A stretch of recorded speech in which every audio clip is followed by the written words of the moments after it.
Salut tout le monde, je vous retrouve aujourd'hui pour une nouvelle vidéo spéciale fond de teint. J'avais envie de vous faire cette petite vidéo depuis quelques semaines parce que j'ai quand même cumulé ces derniers temps quelques nouveautés dans ma mallette, donc j'avais très envie de vous en parler et il y a même des références dont vous m'avez demandé mon avis. Pour cette première vidéo spéciale fond de teint qui j'espère va vous plaire et si jamais elle vous plaît je vous ferai d'autres vidéos dans ce style, mais pour cette première vidéo j'ai fait une petite sélection de 5 fonds de teint parce qu'il me semblait assez intéressant de vous en parler. Dans cette sélection, il y a donc 2 nouveautés de la rentrée 2019 qui sont assez intéressants. Voilà, ce sont 2 nouveautés dont j'avais envie de vous parler. Vous avez aussi le reboot de chez Make Up For Ever que j'ai trouvé intéressant pour les peaux matures. En outsider, j'ai choisi le Inglot parce qu'on ne parle pas assez souvent de cette marque et qu'elle fait quand même des produits géniaux. Et le Born to Glow parce que tout simplement, c'est un fond de teint petit prix et que parmi les fonds de teint que je vous ai choisis, je me suis dit que c'est vrai que c'était des fonds de teint qui avaient quand même un certain budget, donc il était peut-être intéressant de vous parler de celui-ci parce que la marque NYX fait quand même du maquillage, voilà, dans des petits prix assez abordables et plutôt intéressants. N'hésitez pas à vous rendre dans la barre d'infos, vous cliquez sur le petit timer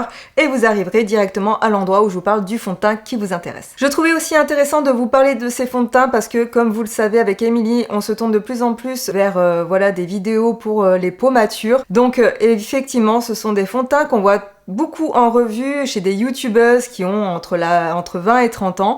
Moi, approchant de la quarantaine, est-ce que ces fonds de teint auront le même rendu sur ma peau ? Ça reste à voir. En tout cas, c'est ce que je vais vous montrer dans ces tests. À chaque fois, je vais vous faire un petit avant-après et puis un petit update en fin de journée pour vous montrer comment les fonds de teint ont évolué sur ma peau. Alors, j'ai tourné cette vidéo sur plusieurs jours, donc ne m'en veuillez pas si la luminosité n'est pas la même sur tous les tests. Voilà, en ce moment, c'est très compliqué au niveau de la météo et comme je filme en lumière du jour, il est très difficile pour moi d'avoir le même rendu sur chacun des tests. Allez, maintenant que vous savez tout, je pense, c'est parti pour le test des fonds de teint. Le fond de teint que j'ai choisi aujourd'hui, c'est le fond de teint Luminous Foundation de chez Anastasia Beverly Hills, donc qui est celui-ci. Vous voyez, il est dans un très très beau flacon. J'ai pris la teinte 140N, donc qui est une teinte normalement neutre. Là, j'ai mis à peu près 2 pompes pour tout mon visage. On va voir si j'ai besoin d'en mettre plus. Et maintenant, j'applique le fond de teint à l'éponge. Alors, moi, c'est vraiment l'application que je préfère. Donc, je vais faire une moitié de visage. Maintenant que j'ai fait la moitié de mon visage, je vais vous lire la description que le site Sephora met en avant pour ce fond de teint. Le Luminous Foundation d'Anastasia Beverly Hills est un fond de teint liquide résistant à l'eau, conçu pour créer un fini lumineux et naturel. Sa formule éclatante offre une couvrance moyenne longue tenue tout en restant incroyablement fraîche et légère. Utilisée seule, Luminous Foundation paraît si magnifique que vous n'aurez nul besoin de fixer avec une poudre. Donc déjà pour que vous voyez la différence entre les 2 zones de mon visage, on voit quand même que effectivement le fond de teint a pas mal lissé les imperfections. Effectivement pour le moment il est lumineux. Donc au niveau de la teinte, le 140N est peut-être un petit peu clair pour moi. En tout cas, ce qui est sûr, c'est qu'à la Beauty Blender, le fond de teint est vraiment très facile à travailler. Il me pose aucune difficulté, il n'a pas tendance à sécher vite. Vous pouvez prendre un petit peu de temps pour le travailler correctement, bien tapoter sur les zones par exemple où vous avez besoin de plus de couvrance. Moi, j'ai mis à peu près 3 pompes là pour l'ensemble de mon visage. Et voilà, je vous montre le rendu sans anti-cerne pour que vous voyez un petit peu ce que ça donne. Moi, pour le moment, je trouve ça pas mal. Comme on peut voir, j'ai encore quelques imperfections qui sont visibles. Par exemple, les veines que j'ai ici, moi j'aime bien les camoufler parce que je trouve que ça fait un peu Frankenstein sinon. Niveau couvrance, on va dire que c'est une couvrance moyenne. Ensuite, en ce qui concerne la luminosité du fond de teint, oui, effectivement, c'est un fond de teint qui est lumineux, ça, il n'y a pas de souci. Là, pour le moment, il est très agréable à porter. Par contre, ce que je remarque direct à l'application, c'est qu'il a tendance à marquer les ridules et les rides. Donc si vous êtes assez ridé, c'est peut-être pas un fond de teint qui sera bien pour vous. Néanmoins, on va quand même le fixer avec une poudre. On va relisser un petit peu les amas de produits qui sont partis dans les rides et on va voir si au fur et à mesure de la journée, ça accentue encore plus les rides et les ridules. Je trouve qu'au niveau des pores, il ne marque pas plus qu'un autre fond de teint. Je n'ai pas trouvé jusqu'à présent un fond de teint qui effaçait complètement l'aspect de mes pores. C'est vrai qu'il y en a qui vont avoir tendance à les marquer plus que d'autres. Là, je reste tout à fait normale. Je vois mes pores comme je les vois quand je suis pas maquillée. Donc là, je vais finir le reste de mon maquillage et on se retrouve juste après et ça sera pareil pour tous les autres tests des fonds de teint. Voilà, j'ai terminé le maquillage. Alors aujourd'hui, je fais pas grand chose de spécial donc j'ai décidé de pas faire un maquillage non plus super extravagant ou trop sophistiqué. Je suis restée dans le naturel, on va dire. On se retrouve tout de suite pour la fin de journée et voir un petit peu comment le fond de teint a évolué sur ma peau. Il est 19h30 et me voici de retour pour un update. Déjà au niveau sensation sur la peau, je trouve que c'est un fond de teint qui se fait sentir. Moi j'ai beau avoir la peau sèche, je sens bien que c'est un fond de teint qui est quand même assez gras. C'est-à-dire que même au bout d'une demi-heure, la sensation ne partait pas. Au bout d'une heure, j'avais déjà presque envie de l'enlever. C'est vrai que le rendu est quand même lumineux. Et ça, c'est plutôt quelque chose que je recherche dans un fond de teint. Au niveau de la tenue, il a plutôt bien tenu. Alors, je n'ai fait aucune retouche par contre de la journée. C'est pour ça que je dis qu'il a plutôt bien tenu. Après, c'est vrai que voilà, il colle et moi, j'ai horreur de cette sensation-là. Et pourtant, quand on a une peau sèche, on va plutôt avoir tendance à se tourner vers des fonds de teint qui sont plutôt crémeux, plutôt hydratants, donc qui vont plutôt avoir tendance à coller. Mais que voulez-vous, moi j'aime pas cette sensation, c'est pour ça que je poudre tous mes fonds de teint. Ensuite au niveau des rides et des ridules, alors il les marque un petit peu. Ici au niveau de mon nasogénia, oui, il marque quand même pas mal. Et au niveau de mes pores, il marque quand même pas mal les pores. Et je trouve qu'il fait des petits amas dans chaque pore, comme s'il essayait de remplir mes pores, vous voyez. Et mais après, par exemple, vous voyez, pour un rendu vidéo, je trouve qu'il rend vraiment très très bien. C'est vrai que si je faisais une petite retouche, ça irait. Au niveau de la teinte, je le trouve quand même super. C'est vraiment ma teinte à moi, comme vous voyez. La couleur n'a quasi pas tourné, il n'a pas viré, il n'est pas devenu plus foncé que la couleur que j'avais ce matin, donc je le trouve vraiment top au niveau de la couleur. Le Luminosilk Foundation de chez Anastasia est au prix de 39 € chez Sephora. C'est un fond de teint qui coûte un peu cher, j'avoue, mais ça reste quand même un bon fond de teint. Pour ce nouveau fond de teint, j'avais envie de vous parler du Reboot de chez Make Up For Ever. Vous nous avez beaucoup demandé notre avis sur ce fond de teint, donc c'est le moment de l'essayer avec vous. Alors, que dit le site Sephora sur ce fond de teint? Reboot a été créé pour corriger instantanément les 5 signes d'une peau fatiguée. Illumine, lisse, raffermit, hydrate, unifie. En backstage, les maquilleurs n'ont que quelques minutes pour effacer les signes de fatigue et laisser place à un teint parfait. Stress, pollution, manque de sommeil. Pour répondre à leurs besoins, nos maquilleurs ont créé Reboot, un fond de teint qui corrige instantanément et durablement les 5 signes de fatigue de votre peau grâce à la combinaison maquillage et soin. Donc c'est pas une bébé crème, ça reste quand même un fond de teint. Illumine toute la journée, son fini lumineux ravive les teintes ternes en un instant. Le complexe Active Care Matrix, contenant de l'extrait de camélia, aide à restaurer l'éclat naturel de la peau. Lisse pendant 24 heures, raffermit pendant 24 heures, hydrate pendant 24 heures, offre une couvrance naturelle sur mesure et modulable allant de légère à moyenne et infini ultra lumineux. Donc c'est un fond de teint qui est plutôt pas mal parce qu'il est hydratant, donc sur une peau comme la mienne qui est plutôt sèche et qui commence à être une peau mature, c'est le genre de fond de teint qui normalement convient parfaitement à mon type de peau. Maintenant vous allez voir sur mon visage ce que ça donne. Donc là j'ai choisi la teinte Y244 et suivant mes envies j'aime bien l'appliquer au pinceau ou alors à l'éponge, à la Beauty Blender.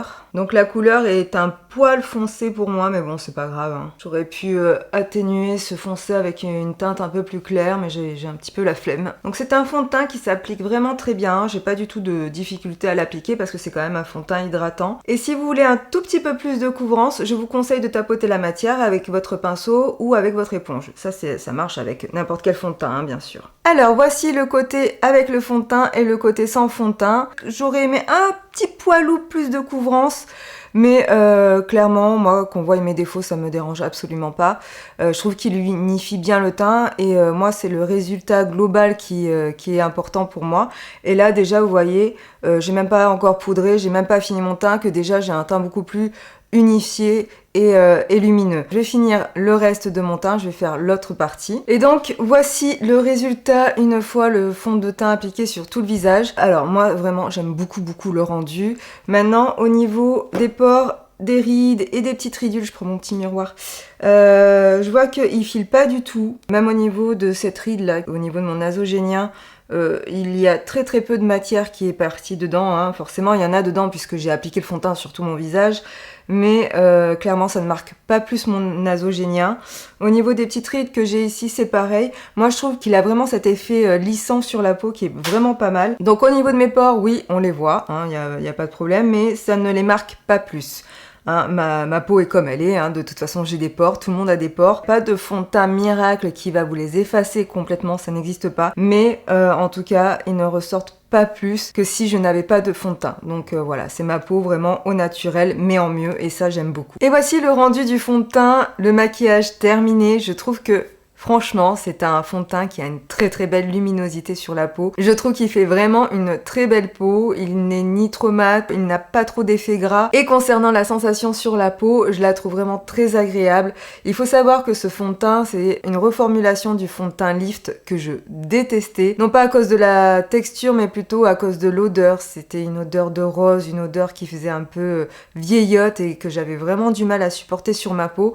Là, ils ont reformulé le produit et cette odeur n'est absolument plus présente. Je le sens beaucoup moins sur ma peau que l'ancienne version. L'ancienne version, je sais pas pourquoi je la sentais quand même pas mal sur ma peau, alors c'était peut-être psychologique à cause de l'odeur, mais quoi qu'il en soit, j'aime beaucoup cette nouvelle formule, elle est vraiment très bien, très intéressante. Je vous retrouve un peu plus tard pour vous montrer le résultat voilà, de comment ce fond de teint évolue sur la peau. À tout de suite. Et voici donc le résultat du reboot en fin de journée, donc après plus de 7 heures de tenue sur ma peau, voici ce que ça donne. Tout au long de la journée, je n'ai pas du tout senti le fond de teint, je ne l'ai pas senti sur la peau, il est vraiment hyper agréable à porter, je trouve qu'il y a toujours ce côté lumineux, ce côté qui unifie le teint, il n'est pas du tout parti dans mes rides, il n'a pas migré et ça je trouve ça quand même assez fou. Par exemple ma ride du nasogénien ici, le fond de teint n'y est pas plus que ce matin. Au niveau des rides du front c'est pareil. Pour un fond de teint qui est hydratant, il a vraiment une excellente tenue et ça j'aime beaucoup. Quand je touche en fin de journée, je n'ai pas cette sensation de gras, cette sensation collante sur la peau et ça c'est vraiment top. Après c'est un fond de teint que je ne conseillerais pas forcément pour les peaux grasses parce qu'effectivement il a tendance à devenir un peu brillant au cours de la journée. Et donc effectivement au niveau des pores, il n'a absolument pas bougé. Je n'ai pas plus, pas moins de pores que ce matin. Il est un petit peu parti ici. Mais sinon, sur le reste du teint, sur le reste du visage, vraiment, je le trouve vraiment très très beau. On va passer maintenant au prochain fond de teint. Allez, et c'est maintenant au tour du fond de teint de chez Kat Von D d'être testé. Donc voilà, ça c'est un fond de teint que j'ai acheté il y a très peu de temps. Ça fait partie des nouveautés de la rentrée 2019. Donc que dit le site Sephora à propos de ce fond de teint? Ce fond de teint liquide au fini poudré disponible en 40 teintes s'adapte à tous les tons et sous-tons. Sa formule innovante est particulièrement légère grâce à la technologie exclusive Elastic Essence qui permet de ne pas obstruer les pores et d'obtenir une sensation de douceur au toucher. Le résultat, un fond de teint au fini poudré, confortable et 100% vegan qui offre un effet mat aérien et une longue tenue. Le fond de teint True Portrait est idéal pour les peaux normales à grasse et peut s'appliquer directement avec les doigts. Son fini mat permet de contrôler les brillances tout en laissant une lumière naturelle au visage. Attention, bien mélanger le fond de teint avant l'application. Donc vous l'aurez compris, c'est un fond de teint au fini mat. Il ne convient normalement pas aux peaux sèches ou extra sèches comme la mienne. Néanmoins, je l'avais testé grâce à une petite dosette de chez Sephora que m'avait fait une vendeuse et j'avais beaucoup aimé le résultat sur ma peau. Et malgré ma peau sèche, il n'avait pas du tout marqué mes petites sécheresses, etc. Il est temps maintenant pour moi aujourd'hui de le tester à nouveau et de vous donner mon impression en direct. Donc voilà, maintenant une fois que je l'ai bien mélangé, il est indiqué qu'il faut l'appliquer au doigt. Moi je déteste appliquer les fonds de teint au doigt, mais bon, puisque c'est comme ça qu'il faut l'appliquer, je vais le faire. Donc comme vous le voyez au niveau de la texture, c'est une texture qui est quand même assez liquide. Alors c'est un produit qui est vraiment très fin, il n'est pas du tout épais. Si vous n'aimez pas les sensations de produits épais sur la peau, c'est sûrement un fond de teint qui vous plaira. Du coup, il n'y a pas ce côté gras au toucher, sous le doigt, c'est plutôt agréable quand même à étaler avec le doigt. Moi, j'aime pas étaler les fonds de teint avec les doigts parce qu'après, on en a plein les mains. Donc, je pense que je vais faire un côté au doigt et un côté à la Beauty Blender. Et en tout cas, de ce que je vois, il n'y a pas besoin de beaucoup de produits pour faire tout le visage parce que là, avec ce que j'avais mis sur ma main, j'en ai encore beaucoup. Par contre, je trouve qu'au doigt, c'est beaucoup plus difficile de faire tout un visage entier et surtout, je trouve que c'est beaucoup plus long. Avec l'éponge, je vais carrément beaucoup plus vite. Donc j'ai fait une moitié du visage pour que vous puissiez voir la couvrance du fond de teint. Et comme vous pouvez le voir, c'est un fond de teint qui n'est pas complètement couvrant, mais on voit quand même la peau en dessous. Donc si vous aimez un fond de teint qui unifie quand même la peau mais qui laisse quand même un aspect naturel, c'est-à-dire qu'on voit quand même les petits défauts de la peau, de voir les petits défauts de la peau, ça permet de garder justement cet aspect naturel à un teint. C'est un fond de teint qui sûrement vous plaira. Donc maintenant je vais faire l'autre côté avec la Beauty Blender. Donc comme c'est un fond de teint qui est quand même assez liquide, je vous conseille pas de prendre directement le produit avec la Beauty Blender. Je vous conseille de déjà en appliquer quelques gouttes directement sur la peau. Donc déjà j'ai l'impression qu'avec la Beauty Blender on obtient beaucoup plus de couvrance parce que moi je tapote. Comme c'est un fond de teint qui est quand même très liquide, si j'étire avec la Beauty Blender, je pense que je vais perdre beaucoup de produits. Mais clairement, l'application à la Beauty Blender peut se faire. Beaucoup de gens disent oui, la Beauty Blender, ça absorbe beaucoup de produits, mais non, en fait, quand on tapote, le produit ressort. Donc avec la Beauty Blender, moi, ce que je remarque, c'est qu'il y a beaucoup plus de couvrance au niveau du fond de teint. J'ai un teint beaucoup plus unifié. Et voilà, je vais finir du coup le maquillage et je vous retrouve juste après. Et voilà le résultat avec le maquillage terminé. Donc j'ai très peu poudré en fait ce fond de teint parce que comme il le dit, c'est un fond de teint qui est mat. Pour moi, ce genre de fond de teint n'a pas besoin d'être beaucoup poudré, en tout cas pas à la houppette. Donc là, j'ai vraiment mis un voile de poudre au pinceau et principalement en fait sur la zone T, j'ai quasiment pas poudré en fait les joues et puis la mâchoire. Là, la caméra, il ne marque pas mon visage, il ne marque pas mes ridules et mes pores. Je me rends compte que quand même il donne un aspect peau sèche à ma peau. C'est pas flagrant, hein, c'est vraiment parce que je regarde au détail et comme je dis souvent à mes clientes, les gens vous regardent pas d'aussi près, en général ils vous regardent quand même à une certaine distance et à cette distance mon teint est tout à fait correct. Au niveau du ressenti sur la peau, pour le moment c'est pas un fond de teint que je sens sur ma peau, il est plutôt léger et très agréable à porter. Maintenant on va voir ce que ça donne à la fin de la journée, donc je vous retrouve dans quelques heures pour moi et tout de suite pour vous. Alors me voici de retour 6 heures après l'application de ce fond de teint. Donc qu'est-ce que ça donne? C'est un fond de teint mat, mais est-ce qu'il est encore mat au bout de 6 heures? Moi clairement je trouve qu'il est pas mat du tout. Et voilà, on voit quand même que ma peau brille, ce qui est normal. Après elle ne brille pas exagérément, donc ça ne fait pas complètement gras, huileux, comme ça peut le faire avec certains fonds de teint. Donc moi ce que je vois surtout c'est que là au niveau du nasogénia qui se dessine de plus en plus, tout le fond de teint a migré dedans et marque un peu plus la ridule. Je trouve pas ça très beau. Au niveau des rides du front, je vois que bon, le fond de teint a un petit peu migré dedans, mais mes rides sont moins profondes, donc forcément ça se voit beaucoup moins. Je trouve que j'ai toujours cet aspect de pores marqués. Quand j'avais appliqué le fond de teint avec mes doigts, ça avait eu tendance à marquer un petit peu sur mon front. Et alors, je sais pas si c'est parce que ça marque les petites peaux, etc. Mais bon, j'ai fait un gommage hier, donc des petites peaux, je dois pas en avoir énormément. Mais ça me fait plein de petits trous et du coup, j'ai l'impression que le fond de teint, voilà, est rentré dans tous ces petits trous. Et normalement, j'ai jamais ce genre de problème sur le front. Ça m'arrive ici, qui est une zone où j'ai les pores dilatés. Et là, effectivement, j'ai beaucoup de fond de teint qui ont tendance à marquer cette zone. Mais en général, sur le fond, j'ai pas ce problème. Donc, je dirais qu'au niveau de la tenue, c'est plutôt une bonne tenue, mais c'est pas une tenue non plus extraordinaire. Et ensuite, au niveau de mon nez, on voit très bien que mon nez brille. Sur toute cette zone-là, le fond de teint est parti. Et au niveau de cette zone-là, le fond de teint marque mes zones de sécheresse. Alors, le nez, chez moi, c'est une zone qui est vraiment très sèche. C'est l'endroit le plus sec sur mon visage. N'importe quel fond de teint va avoir tendance à marquer cette zone chez moi. Mais là, particulièrement, je dirais, on dirait que j'ai un peu d'esquame au niveau du nez, donc bon, je ne me suis pas mouchée de la journée. Je comprends pas, c'est bizarre. Est-ce que je recommande ce fond de teint pour les peaux sèches? Ça dépend de quel type de peau sèche. Si vous avez une peau sèche dont vous ne prenez pas soin, je ne vous recommande absolument pas ce fond de teint. Maintenant, si vous avez une peau sèche comme la mienne, mais dont vous prenez quand même soin, c'est un fond de teint qui peut quand même vous plaire. Déjà par le fait qu'au niveau de la sensation du toucher, il est très agréable à porter sur la peau. Moi, je trouve qu'il n'a pas du tout de sensation de gras. J'ai beau briller, je n'ai pas cet effet collant sur la peau et je trouve que pour ça, ce fond de teint est génial. Vraiment, au niveau de la texture, il est agréable à appliquer, il est agréable à porter, ne se fait pas sentir tout au long de la journée et c'est vraiment le genre de texture que je recherche. Alors peut-être que j'aimerais quelque chose qui marque un petit peu moins les zones de sécheresse, mais en attendant, si j'arrive à trouver le même genre de texture pour mon type de peau, ça serait formidable. On passe maintenant au prochain fond de teint. Allez.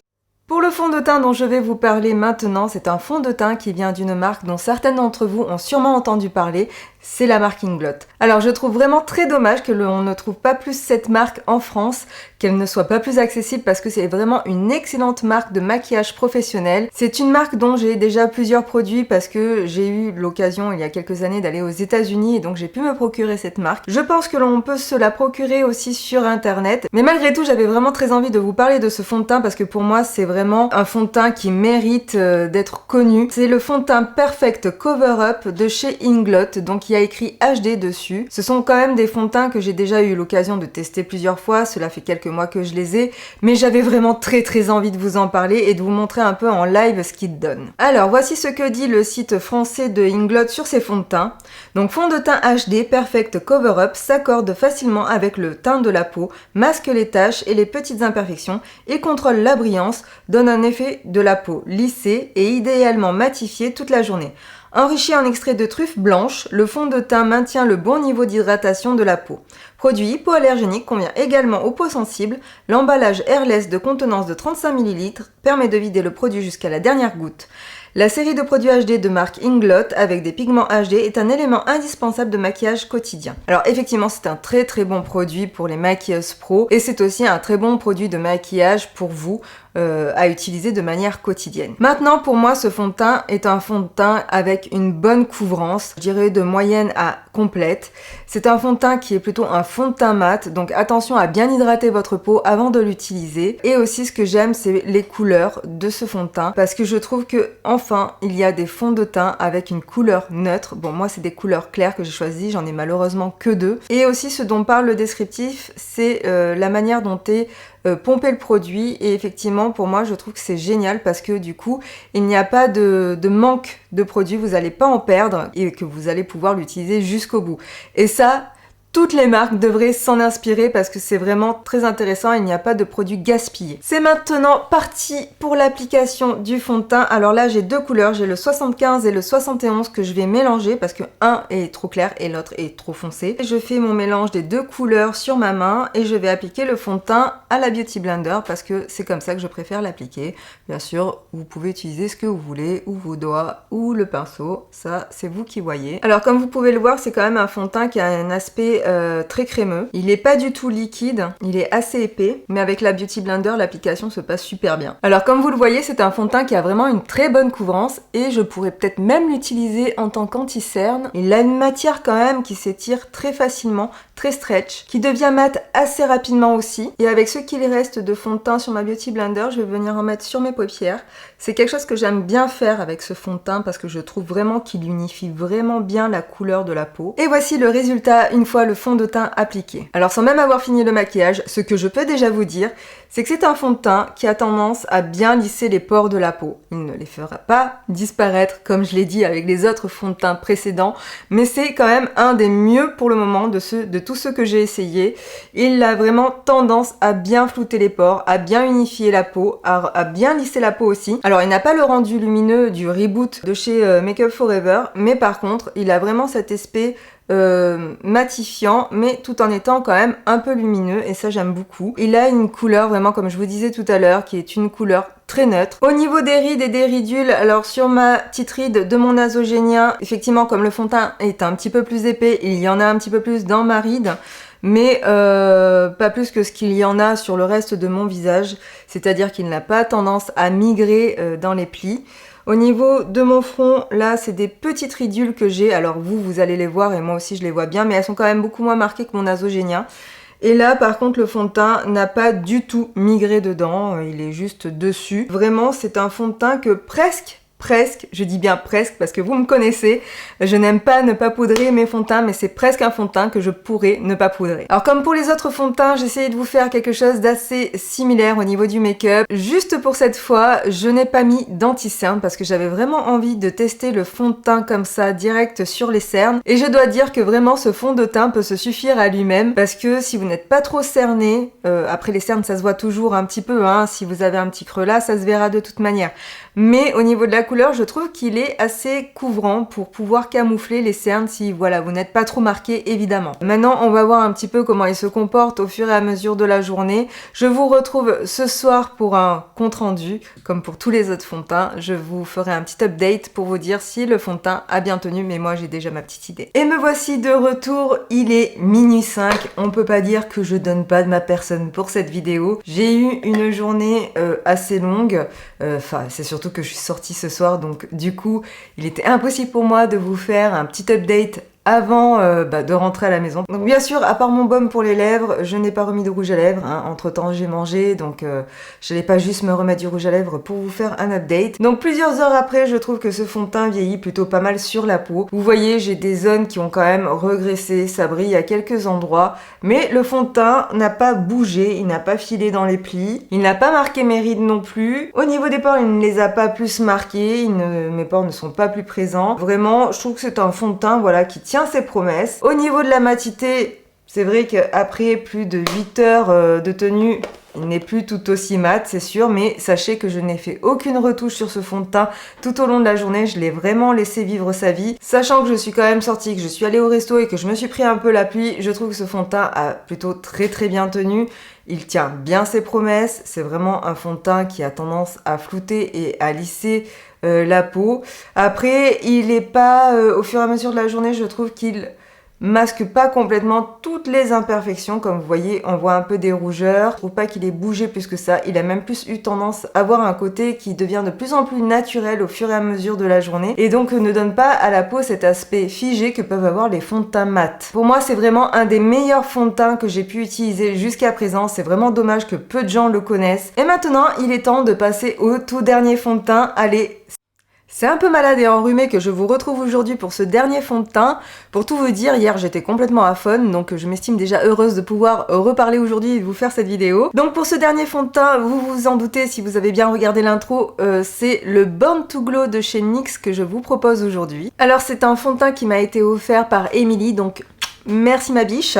Donc que dit le site de NYX sur ce fond de teint? Le tout nouveau Born to Glow fond de teint éclat est simplement divin. Disponible dans un éventail de 45 teintes réellement flatteuses, notre formule convoitée offre une couvrance moyenne modulable et un fini naturellement éclatant qui tient dans le temps. Ce fond de teint liquide se fond à la perfection dans la peau et interagit même avec elle pour créer un grain lisse et un teint homogène, gagné en éclat grâce à nos autres indispensables Born to Glow. Voilà, donc en gros, ce qu'on retient, c'est que c'est un fond de teint, on va dire, assez lumineux. Donc ils disent une couvrance moyenne modulable et un fini naturellement éclatant. Bah écoutez, c'est ce qu'on va voir. Comme d'habitude, je vais vous faire une moitié de visage et on va voir ce que ça donne au niveau de la couvrance. Donc il se présente en tube, ce qui est quand même assez pratique pour moi. Je trouve que c'est, même si c'est pas le truc le plus écolo, c'est quand même, je trouve, pour moi, le plus pratique au niveau du contenant, parce que vraiment on peut aller jusqu'au bout voilà, de son produit. Et surtout, bah, pour nous les maquilleuses, c'est quand même beaucoup plus léger dans la mallette. Allez, c'est parti pour l'application. Donc au niveau de la teinte, je vous l'ai pas dit, mais c'est la teinte Vanilla. Effectivement, c'est un fond de teint qui a l'air assez couvrant. Pour ma part, je pense qu'il est un peu clair. Mais bon, on me l'a donné, donc voilà, je vais pas trop me plaindre. On va surtout voir ce que ça donne au niveau de la tenue, de la texture, du rendu sur la peau. Donc hier, je suis tombée sur une vidéo de Sananas qui faisait une revue complète sur la marque NYX et qui d'ailleurs essayait ce fond de teint. Et pour elle, c'était un dupe du Luminous de chez Anastasia Beverly Hills. Alors si c'est un dupe, autant vous dire que ce fond de teint risque de peut-être pas trop me plaire parce que moi le Luminous avait tendance à partir en fin de journée dans les pores et ça faisait vraiment plein de petits points, vous savez, dans les pores. Voilà, le produit vraiment migré dedans. La moitié de mon visage est fait. Je pense que vous voyez quel côté il y a le fond de teint et sur quel côté il n'y est pas. Donc effectivement, c'est un fond de teint qui a l'air d'avoir une couvrance moyenne. Il n'a pas complètement caché toutes mes imperfections. Il n'est pas super couvrant, mais malgré tout, je trouve que la couvrance est quand même pas mal. Pour une couvrance moyenne, il fait bien son job. Donc la texture est assez épaisse. C'est un fond de teint qui est plutôt crème et non pas liquide. Donc il a tendance à accrocher plutôt bien à la peau. Effectivement, moi j'en ai peut-être mis un peu beaucoup au niveau de la quantité parce que je m'attendais pas à ce qu'il soit en fait aussi couvrant, mais vous pouvez en mettre beaucoup moins et l'étirer et avoir une couvrance un peu plus légère. Voilà le résultat une fois le fond de teint appliqué sur l'ensemble du visage. Il n'est pas encore poudré, je n'ai pas encore mis d'anti-cerne. Alors, ce qu'il rend sur la peau, donc pour le coup, j'ai pas du tout de démarcation entre mon cou et mon visage. Alors au niveau des pores, bon, pour le moment ça va, c'est pas ouf, mais ça va. Au niveau de ma ride, sur mon nasogénien, il a quand même pas mal filé dedans, alors que je viens tout juste de l'appliquer, je viens tout juste de poser mon éponge. Mais bon, c'est un fond de teint qui est crème et assez épais. Donc ce que je retrouve dans ma ride, c'est tout simplement la texture qui ne s'est pas lissée sur la ride. Et là, je trouve que malgré tout, Ouais, si vous avez mon âge, c'est peut-être pas le fond de teint qui va vous convenir. Hein. Si vous êtes même plus marqué que moi, il faudra tout simplement l'appliquer sur la zone T et beaucoup l'étirer vers l'extérieur et éviter d'en mettre trop sur les rides. Mais par contre, pour un fond de teint petit prix, un fond de teint à 10,90 €, je trouve que quand même le rendu est plutôt pas mal. Alors voilà le maquillage terminé. Donc clairement, pendant que je finissais le maquillage, je me suis rendu compte que quand même, ce fond de teint avait tendance à marquer les rides et les ridules. Donc il a vraiment besoin d'être poudré, c'est-à-dire que c'est un fond de teint qui ne peut pas se passer d'être fixé. S'il n'est pas fixé, clairement il va bouger, mais alors de suite sur la peau. À peine je l'avais appliqué, il avait déjà filé dans les rides, dans les ridules, pas trop dans les pores. Mais une fois poudré, je trouve que par contre ça va plutôt pas mal. Il ne marque pas plus que ça, c'est vraiment à l'application qu'il a tendance à marquer la peau. Pour le moment, au niveau de la luminosité, je trouve pas que ce soit un fond de teint qui soit plus lumineux que ça, étant donné qu'il a besoin d'être fixé, qu'il a besoin d'être poudré. Il perd cet effet lumineux. Alors après, moi, j'ai que des poudres matifiantes, j'ai pas des poudres, voilà, nacrées pour fixer le fond de teint. Après, il unifie quand même bien le visage. Il a une belle couvrance, ce qui fait que quand on a un teint clair comme le mien, au niveau de la luminosité, c'est pas très compliqué à avoir sur le teint. Mais voilà, on va surtout voir comment le fond de teint évolue au fur et à mesure de la journée, parce que c'est vrai que quand on vient de faire un maquillage, quand on vient de fixer le fond de teint, souvent il perd un petit peu en luminosité, mais au bout d'une demi-heure, tout se replace sur la peau et sur le visage, et donc c'est comme ça souvent qu'on retrouve de la luminosité. Et on se retrouve en fin de journée pour le résultat final et mon avis sur ce fond de teint. Me voici de retour après plus de 6 heures d'application du fond de teint sur mon visage. Il est temps maintenant pour moi de vous dire ce que je pense du Born to Glow de chez NYX. Alors au niveau des rides et ridules du front, j'ai des amas de fond de teint dedans, mais rien de catastrophique, c'est-à-dire qu'il faut vraiment que je regarde de près pour les voir. Par contre, ce que je vois, c'est que ça laisse un effet un peu trop poudré, un peu trop marqué sur mon front, comme si chaque petit point, chaque petit pore était marqué, alors que bon, d'habitude sur le front, moi j'ai pas les pores apparents, donc le fond de teint normalement n'a pas de raison de marquer ça sur mon visage. Concernant le tour de mon nez, alors ça on peut pas trop juger, hein, vous inquiétez pas si vous voyez que mon nez est rouge, je me suis mouchée toute la journée, je vous l'ai dit tout à l'heure, je suis malade. Je ne peux pas trop juger de la tenue du fond de teint à cet endroit-là, parce que c'est vraiment, ça a vraiment bien subi hein, toute la journée, donc pas possible de juger. Clairement au niveau des pores, ça me fait comme pour le Anastasia Beverly Hills, c'est-à-dire que j'ai l'impression que le fond de teint essaie de combler chaque trou de mes pores, et du coup ça marque tous mes pores, ça me fait des petits points de fond de teint un petit peu partout, et je trouve pas ça vraiment très joli. Je trouve qu'en fait il marque beaucoup toutes les petites peaux, les petites irrégularités. Ce qui est bizarre, c'est que c'est un fond de teint qui est lumineux, et je m'attendrais à ce qu'il n'ait pas un rendu poudré, et pourtant il a un rendu très poudré. Alors je pense pas que ce soit moi qui ai poudré plus que pour les autres fonds de teint, parce que par exemple le Reboot, c'est un fond de teint qui a besoin aussi d'être poudré. Malgré la poudre que j'ai mis par dessus, il m'a pas du tout fait cet effet, et pourtant je me suis fait un masque aujourd'hui hyper hydratant, parce que je sais qu'en étant malade j'ai la peau très déshydratée. Bon après c'est vrai que comme je suis malade, est-ce que c'est pas le fait que je sois malade qui rende pas justice à ce fond de teint, mais quoi qu'il en soit, c'est pas forcément le fond de teint le plus flatteur sur mon type de peau. Et je trouve aussi que mon nasogénien est plutôt assez marqué.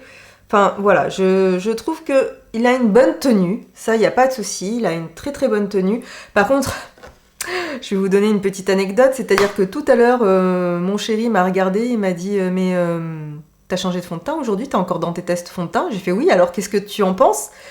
Il m'a fait non, ça va pas du tout ce fond de teint, ça te donne 10 ans de plus. Alors, autant vous dire qu'après ça, je suis pas sûre de réutiliser le Born to Glow, vous voyez. Donc par contre, c'est vrai que pour un fond de teint petit prix, je le trouve quand même pas mal. Si on tient compte effectivement que ce fond de teint coûte que 10,90 € et le rendu, la tenue qu'il a, il est pas si mal. Voilà, après, à vous de le tester, à vous de juger, hein. Chaque personne est différente. Je sais qu'Emilie l'aime bien.